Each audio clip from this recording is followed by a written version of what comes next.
आता तुमच्याकडे आता हे प्रचार आणि ते सुरू होईल, तुमच्याकडे काही कुठली जबाबदारी दिली आहे का?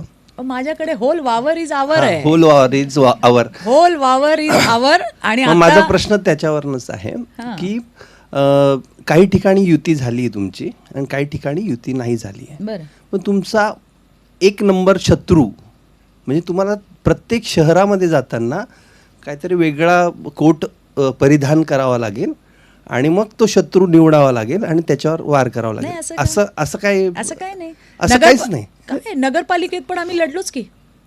नगरपालिकेतही लढलो की आम्ही. तुम्ही शिवसेनेच्या विरोधात त्यांची नाही, कशाला कोणाच्या विरोधात बोलायला पाहिजे. मला काय म्हणायचंय, एकतर आमच्या देवाभाऊंना ना हे असलं आवडत नाही.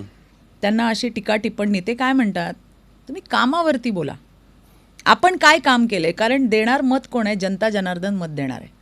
त्यामुळे तुम्ही काय केलंय आणि तुम्ही काय करणार आहात. मग ते रावण आणि ते असं सगळं झालं होतं, ती टीका झालीच होती ना. हेच तुम्हाला मी सांगते की आमच्याकडे असे इन्स्ट्रक्शन्स आहेत की आपण जे काम केलंय त्या कामावरती आपण बोललं पाहिजे. आपण या शहराचा, या महाराष्ट्राचा कसा विकास केलाय, काय काय आपण लोकांना देतोय की ज्याच्यातून ते त्या त्रासातून मुक्त होतील. जे जे काही आपण करतोय ते आपण लोकांपर्यंत सांगणं हा आपला अजेंडा असला पाहिजे. आणि त्याच अनुषंगाने आम्ही निवडणुका लढवल्या नगरपालिकेच्या. तुम्ही बघितल्या, तिथे सुद्धा भारतीय जनता पार्टी आज एक नंबरची पार्टी आहे. आणि त्यामुळे प्रत्येक वेळेला टीकाच केली पाहिजे अशातला भाग नाही.